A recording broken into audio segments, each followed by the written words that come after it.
Welcome to life, how we living. Shit, I gotta live right for they missing. I'm around and you blink, you might miss it. I might sip one more drink just for rhythm. I might smoke one more split before I spin them. I might pull up on time and then kill them. I'm a hero, they pay me the villain. I know niggas that ain't no convincing. On your top if I ever get mentioned. On your block with 100. Let's climb it up. It's a really good vibe. So we have the Still Session crew and Dave East. They work together on lots and lots of projects. A brief panel talking about some of their projects and what led up to it, exciting stories around it, and just, give us some tea. I hate tea. Lemonade. Tequila. Tequila. Since day one, it's been a collective.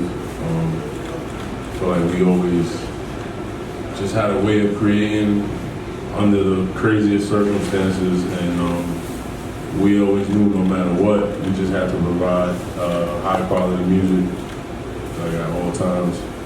Especially working with Dave, if you're not on point, he's gonna outwork you in the studio. So you gotta have joints ready.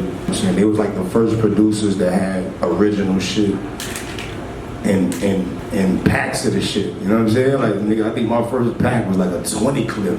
All heat. I just feel like this is like so up close and personal with people you may be familiar with or not familiar with. That way we all just learning each other. You know what I'm saying? So if this nigga blow next week, it was from out of this shit, or at least you familiar with them. You know what I mean? So I just feel like it just bring the culture more together. You know what I mean? From rappers to the producers. No, thank you. And no lie, that's crazy to piggyback off what you said. That was kind of our mission with Still Sessions.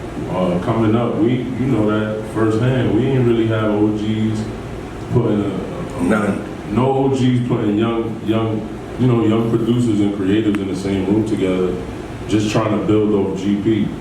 Not trying to build off your pocket, but just letting people just build. You know what I'm saying? And I feel like we filled the void with that, and you kind of see it. You see the results of that. You see other producers getting placements under the imprint. You see writers and artists, collaborating, and it's just about building that community, but also stepping outside the box, out your own comfort zone. Everybody in here took a chance by coming here today. That's stepping outside your comfort zone, A lot of people just stay in the studio and just create, and that's cool, but there's another component when it comes to that. You know what I'm saying? You gotta interact with people. You gotta be able to gauge your music and read a room and see if people vibing with your energy, vibing with your approach, how you play music, how you approach people, how you network, how you give out your number, and just building with people overall and just creating that community. So this shit definitely, I feel like, was meant to happen, and I'm glad it did happen. My latest shit I'm working on is with Buda and Grandz, you know what I mean? So, yeah. What's that one track that you love that's close to your heart? For me, probably Numb.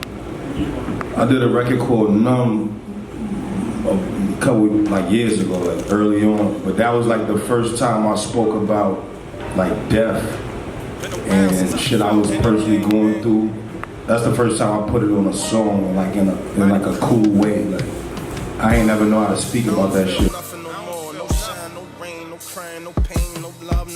I don't feel it, no feelings, let me just live.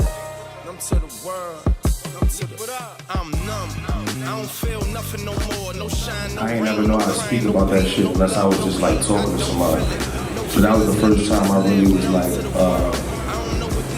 talking to my cousin that he just died. You know what I mean? So I kind of did that song, a conversation with him type shit, and how the shit I was going through kind of made me numb. So a lot of this shit in life, you know what I mean? Y'all from Chicago, I'm sure y'all know exactly what the fuck Numb was about. So music therapeutic for you there. Yeah, so that was the turning point. I'm gonna start putting my pain into this shit. Instead of just trying to rhyme or speak some cool shit, I'm gonna start. And then I started going out of town and niggas was tattooing my lyrics on. I started seeing, I'm oh. So I just started talking about that more, what I was going through personally in my life. You know what I mean? I started putting that on beats more. And I just feel like that shit connected with more people than just rapping did. You know what I mean? Or just trying to say some cool shit on a beat. That pain resonated with everybody, everywhere. You know what I mean? So, and they was the ones that really was helping me. You know what I mean? They was producing that shit. Like, they was around me for all of that. So I think, yeah, music to me is therapeutic. That's the best way I can get through shit. Like, now that I rap, that's how I get through anything. Like, I go to the studio. If not, I'll bug out. Thinking I ain't had no cab money, I'd ride on the train. Me and Gutter in his mother crib, high out our brain. Watched a couple niggas change, we ain't vibing the same. I mean, niggas I would ride with, roll up, get high with. Before the Nas cosign, we was stuck in the projects. Free my nigga Chic, we had our differences, I still love him. I'm still hustling, only difference, I don't feel nothing. Same niggas act like I didn't even exist. Trying to hit me up on Instagram like East is the shit.